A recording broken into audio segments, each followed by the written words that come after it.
Very good morning all of you, how are you all? कैसे हैं आप सब लोग? एक बार कमेंट बॉक्स में बताएं। How is everybody? तो लेट्स कनेक्ट। शुरुआत करते हैं environment MCQ lecture number 4, right. और आज की क्लास में भी हम मेनली जो इकोलॉजी से जुड़े हुए इंपॉर्टेंट कॉन्सेप्ट हैं उन पर चर्चा करेंगे। आज की क्लास का ड्यूरेशन थोड़ा कम रहेगा, ठीक है। कुछ लिमिटेड क्वेश्चंस ही होंगे, कुछ इंपॉर्टेंट काम इसकी वजह से। तो अब मेरी बात को सुनो जरा ध्यान से। अभी तक हमने जो पिछली क्लास में डिस्कशन किया था उसके बाद अगर आप इकोलॉजी, कितने लोगों ने इकोलॉजी को ढंग से पढ़ा है? जिसमें इकोलॉजी में हम पढ़ते हैं इंपॉर्टेंट स्पीसीज के बारे में, की स्टोन स्पीसीज है, अम्ब्रेला स्पीसीज है, इंडिकेटर स्पीसीज है, फाउंडेशनल स्पीसीज है। ये सब एनवायरनमेंट की इंपॉर्टेंट स्पीसीज है, ठीक। Very good morning all of you. ये सब एनवायरनमेंट की इंपॉर्टेंट स्पीसीज है। प्लस अपार्ट फ्रॉम दिस, इसके अलावा एनवायरनमेंट में एक बड़ा इंपॉर्टेंट कॉन्सेप्ट आता है, इकोटोन का कॉन्सेप्ट है, निशे का कॉन्सेप्ट है ना, है ना, जिसको हम हिंदी में निकेत कहते हैं, या आला, आला भी कहा जाता है उसको हिंदी में, लेकिन आप इंग्लिश में निशे याद रखो। तो निशे भी सुना होगा आपने, हैबिटाट के बारे में भी सुना होगा, और निशे हैबिटाट के बाद इकोटोन के बारे में आपने सुना होगा, इको लाइन के बारे में सुना होगा। तो आज ये सारे कॉन्सेप्ट हम इस क्लास में डिस्कस करने वाले हैं, ठीक। तो थोड़ा सा क्वेश्चंस का लेवल भी अच्छा है, और इकोलॉजी जनरली बच्चों को थोड़ा सा कम समझ में आती है। तो मैं प्रयास करूंगा कि ये जो आज का जो क्लास है इसमें लिमिटेड क्वेश्चंस भले ही हों, लेकिन मैं आपको जो भी क्वेश्चंस के माध्यम से कोई भी कॉन्सेप्ट आ रहा है ना, तो उस कॉन्सेप्ट को मैं इन डिटेल आपको समझाने का पूरा प्रयास करूंगा, ठीक। उस कॉन्सेप्ट को इन डिटेल समझाने का प्रयास करूंगा। तो एक बार आप लोग जो है आ जाइए फटाफट से, और क्लास को लाइक भी कर दे, है ना।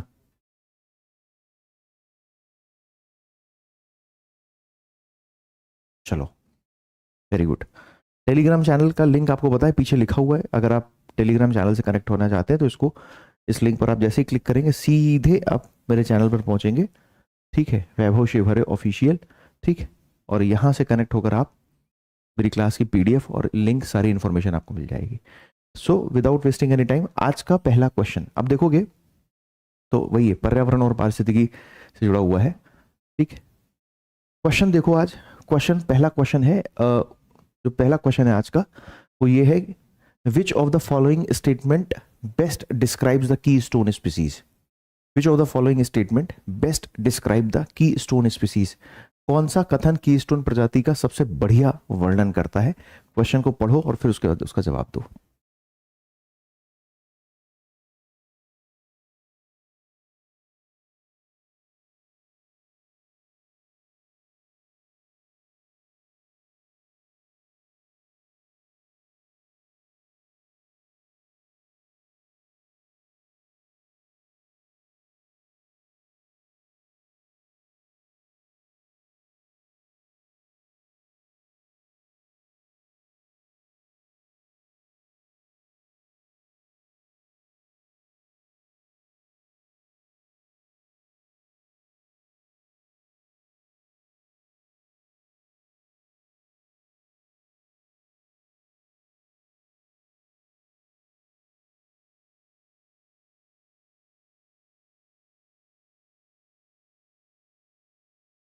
क्वेश्चन को पढ़ो पहले अच्छे से, फिर जवाब दीजिएगा, है ना। की स्टोन स्पीसीज पर मैंने पिछली क्लास पर भी चर्चा करी है आप लोगों से।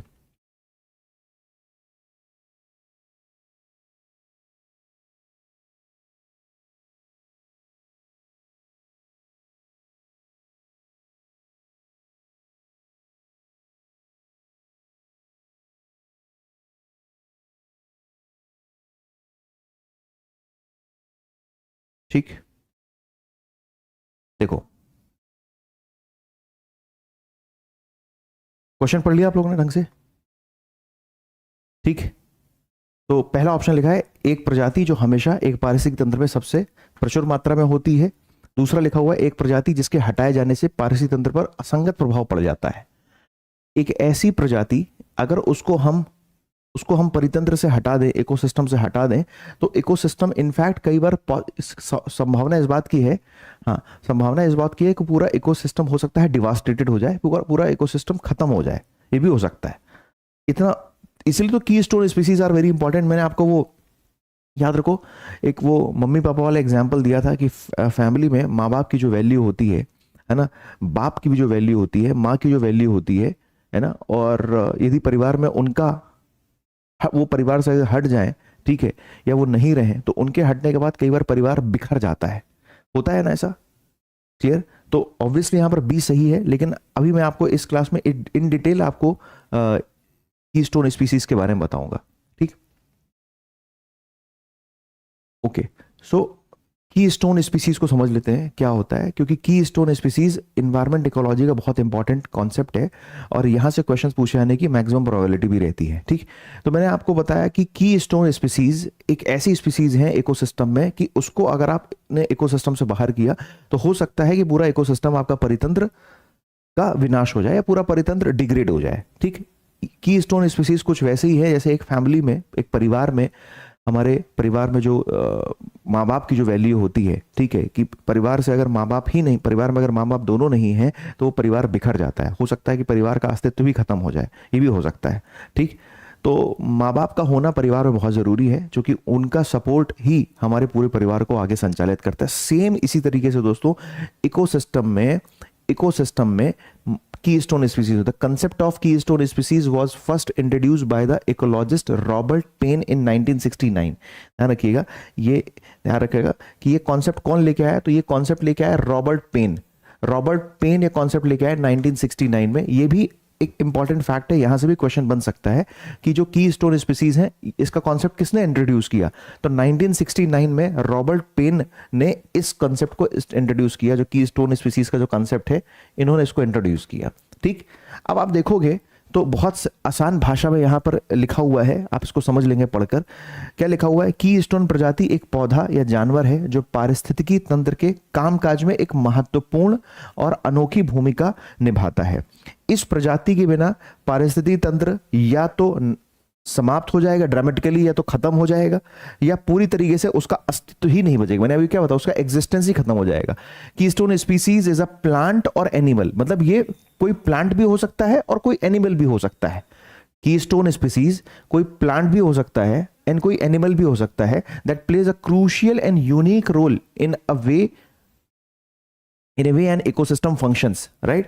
Without this species, the ecosystem would either be dramatically different or dramatically different or ease to exist altogether, या फिर उसका अस्तित्व ही समाप्त हो जाएगा।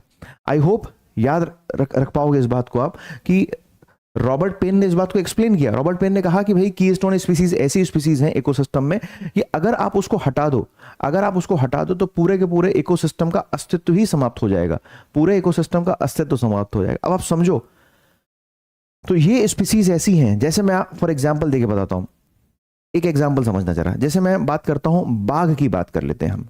बाघ जो है हाई लेवल के प्रीडेटर्स हैं, बाघ हो गए, लायन हो गए, है ना, टाइगर हो गए, लायन हो गए, लेपर्ड हो गए, ये एनवायरनमेंट में, ये इकोसिस्टम में हाई लेवल के प्रीडेटर्स हैं, ठीक। आपको पता है कल मैंने आपको वो एनर्जी पिरामिड बताया था, उस एनर्जी पिरामिड में जो सबसे ऊपर वाला, जो टिप पर जो लोग थे, याद आ रहा है एनर्जी पिरामिड, तो एनर्जी पिरामिड में जो लोग टिप पर होते हैं सबसे ऊपर, एनर्जी पिरामिड कैसा होता है, एनर्जी पिरामिड अपवर्डेड होता है हमेशा। एनर्जी पिरामिड जो ऊर्जा पिरामिड है वो हमेशा अपराइट होगा। तो उस अपराइट सेक्शन में सबसे नीचे प्रोड्यूसर्स हैं, फिर primary consumers, secondary consumers, tertiary consumers और कई बार क्वार्टरनरी कंज्यूमर्स भी, लेकिन primary, secondary and tertiary consumers. तो दोस्तों ये जो टर्सरी कंज्यूमर्स है, यहां पर लेपर्ड है, लायन है, टाइगर है, ये सब है, ठीक। और ये जब रहते हैं तो इसकी वजह से, क्योंकि ये जो टर्सरी जो कंज्यूमर्स हैं, सबसे नोक पर जो ऊपर जो लोग हैं, ये पूर्ण रूप से मांसाहारी हैं, ठीक। और इनका एग्जिस्टेंस इकोसिस्टम में इसलिए जरूरी है क्योंकि यही जो है, जितने भी उस एनवायरनमेंट, उस इकोसिस्टम में जो शाकाहारी जो जानवर हैं, उनका शिकार करते हैं, उनको मारते हैं और उनको खा लेते हैं। अगर सोचो टाइगर, लेपर्ड और लायन जैसी इंपॉर्टेंट स्पीसीज इकोसिस्टम से हट जाए, समाप्त हो जाए, तो फिर ये जो शाकाहारी जो जंतु हैं, यानी जो प्राइमरी जो प्रोड्यूसर्स हैं, ठीक, खरगोश है, हिरन है ना, और भी बहुत सारे जंतु हैं शाकाहारी जंतु, इनकी संख्या तो फिर बहुत ज्यादा बढ़ जाएगी। और उनकी संख्या इतनी ज्यादा बढ़ जाएगी तो हो सकता है कि वो इकोसिस्टम में बहुत ज्यादा अजीब टाइप से कोई परिवर्तन आ जाए, या फिर वो इकोसिस्टम का एग्जिस्टेंस ही खत्म हो जाए। एक तो पहला ये एग्जाम्पल हुआ। दूसरा दोस्तों, कुछ की स्टोन जो स्पीसीज ऐसी होती हैं कि मतलब कई बार संरक्षण करने के लिए भी कई बार संरक्षण करने के लिए भी हम की स्टोन स्पीसीज, कई बार प्रकृति का संरक्षण करने के लिए, या मान लीजिए अच्छा हमें किसी जानवर को प्रोटेक्ट करना है, किसी जानवर का उसका संरक्षण करना है, ठीक, उसको कंजर्व करना है। अब हम ये देखेंगे कि यार इस जानवर की डिपेंडेबिलिटी किस पर है, ये देखेंगे कि इस जानवर की डिपेंडेबिलिटी किस पर है, हम उसको बचाने का प्रयास करेंगे, उसको रक्षित करने का प्रयास करेंगे। आप समझ रहे हो बात?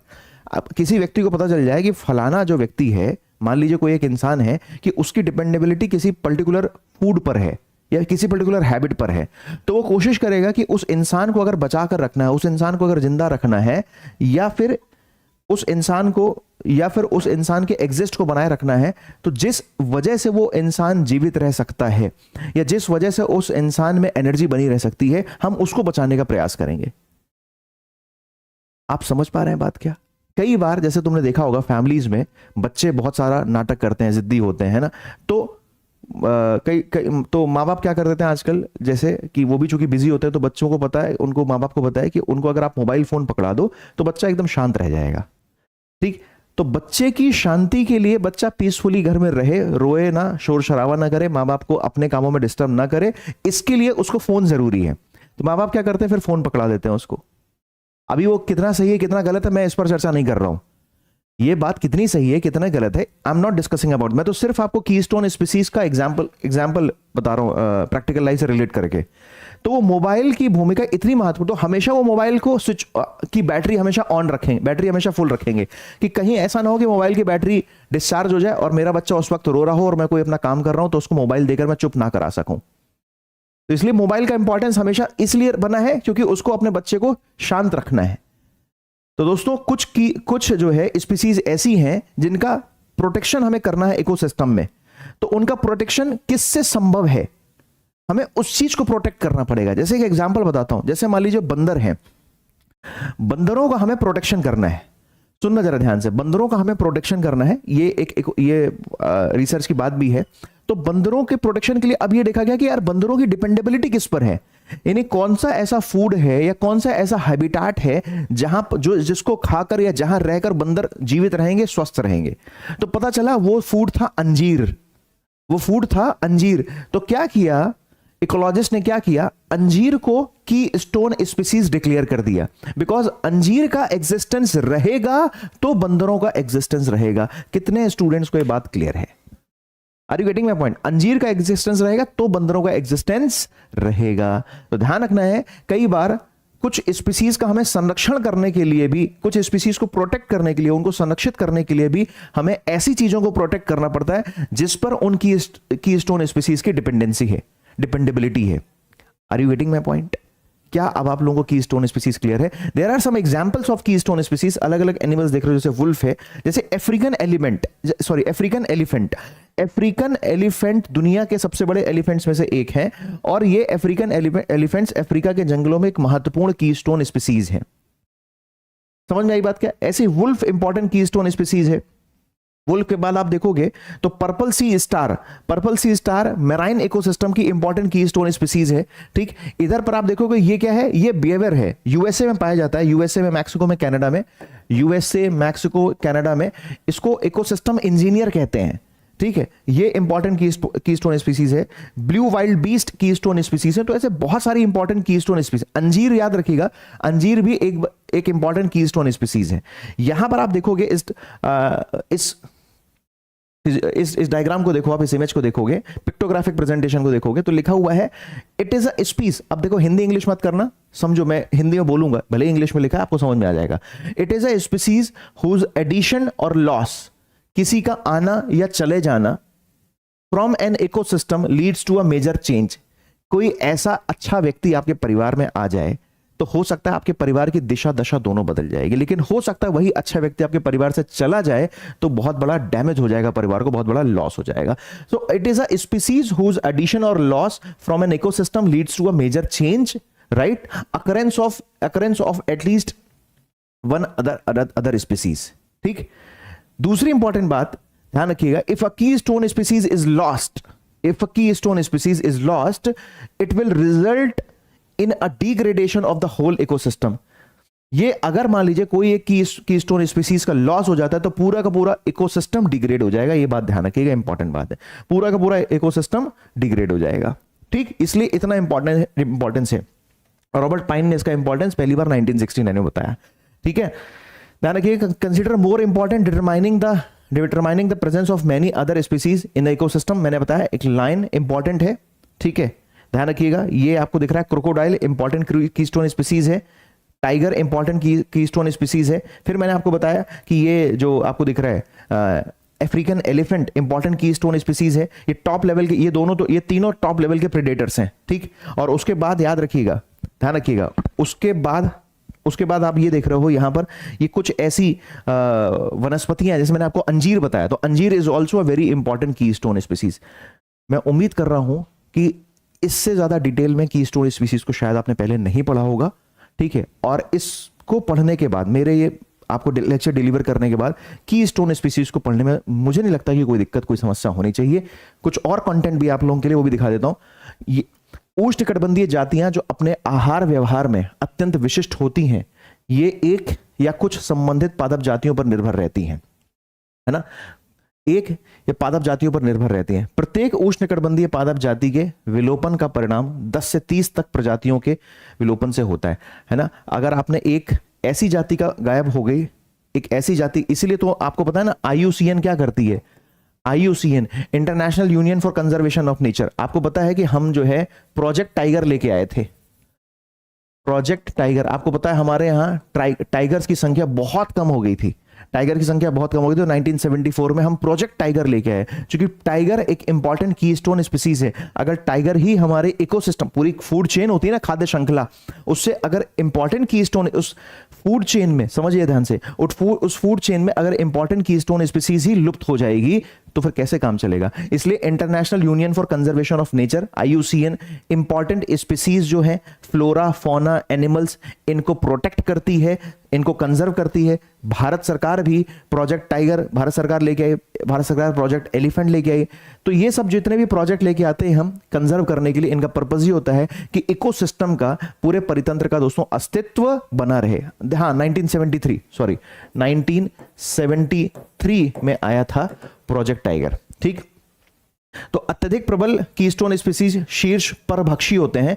टॉप लेवल पर जो प्रीडेटर्स होते हैं ना, टॉप लेवल पर जो प्रीडेटर्स होते हैं यहां पर, है ना, यहां पर ये कीस्टोन स्पीसीज होते हैं। ठीक है, क्योंकि इनका परभक्षी होना यानी इनका मांसाहारी होना जीवों की संख्या को नियंत्रित करता है। कौन से जीवों की? जो शाकाहारी जीव हैं, उनकी संख्या को नियंत्रित करने के लिए महत्वपूर्ण होता है। इनकी संख्या में कमी का प्रभाव इस उदाहरण से स्पष्ट है कि जिन क्षेत्रों में मनुष्य द्वारा शिकार के कारण वुल्फ विलुप्त हो गए हैं, कई बार मनुष्य भी क्योंकि टाइगर का शिकार करते हैं, इनके दांत की कालाबाजारी होती है, इनकी जो खाल है उसकी कालाबाजारी होती है, उसकी जो आंख है उसकी कालाबाजारी होती है कि नहीं होती है। तो इसके लिए लोग क्या करते हैं, मनुष्य इन सब जानवरों का शिकार करते हैं। ठीक, तो जब मनुष्य इन सब जानवरों का शिकार करेगा, ऐसे प्रीडेटर्स का, ऐसी इंपॉर्टेंट कीस्टोन स्पीसीज का जब इंसान शिकार करेगा, तो फिर आपको दिखाई देगा कि इकोसिस्टम में शाकाहारी जो जंतु हैं उनकी संख्या बढ़ती जा रही है। तो ऐसा हुआ, फिर वहां क्या हुआ, वहां मृगों की संख्या में अत्यधिक तेजी से वृद्धि होना शुरू हो गई। ठीक, कीस्टोन स्पीसीज की पहचान कई महत्वपूर्ण निहितार्थ हैं। पहला, समुदाय से कीस्टोन स्पीसीज का विलोपन कई अन्य प्रजातियों को समाप्त कर देगा। अभी मैंने बताया कि समुदाय से अगर कीस्टोन स्पीसीज को आप समाप्त कर दो तो फिर वो अन्य भी बहुत सारी प्रजातियां भी विलुप्त हो जाएंगी। दूसरा, एक तो ये एस्पेक्ट है। फिर अभी जस्ट मैंने आपको बताया बंदर वाला एग्जांपल और अंजीर वाला एग्जांपल आपको बताया कि कुछ विशेष रुचि की प्रजातियों के रक्षण में भी यह अत्यधिक महत्वपूर्ण है। जैसे बंदर के रक्षण हेतु आवश्यक है कि हम उन कीस्टोन स्पीसीज की पहचान करें, प्रत्यक्ष या अप्रत्यक्ष रूप से बचाया जा सके, जिस पर बंदरों का जीवन निर्भर है। जैसे मैंने आपको बताया ना कि बच्चा के शांति के लिए, छोटे बच्चों की शांति के लिए जरूरी है कि मोबाइल फोन आपका हमेशा चार्ज रहे और उसमें इंटरनेट रहे, ताकि बच्चे को यूट्यूब में आप वो बच्चों वाली रील्स दिखा सको। राइट, अभी मैंने इसका एग्जांपल बताया। इसीलिए बंदरों के रक्षण के लिए जरूरी है कि बंदरों की निर्भरता किस पर है, तो बंदरों की निर्भरता है अंजीर पर। तो अंजीर हो गई कीस्टोन स्पीसीज। अंजीर क्या हो गई, ध्यान रखिएगा, जैसे ही अंजीर का पेड़ डंग बीटल्स ये सब क्या है, इंपॉर्टेंट कीस्टोन स्पीसीज है, क्योंकि इस पर बंदरों का जीवन निर्भर है। यदि समुदाय की कुछ कीस्टोन स्पीसीज को पहचाना जा सके तो इन्हें बचाया या बढ़ाया भी जा सकता है। मुझे उम्मीद है कि इतनी देर में आपको लगभग पिछले 17-18 मिनट में कीस्टोन स्पीसीज के बारे में एकदम क्लैरिटी हो गई होगी। अब आपको कीस्टोन स्पीसीज से रिलेटेड कभी क्वेश्चन आएगा तो उससे गलत नहीं होगा। डन? Clear everyone?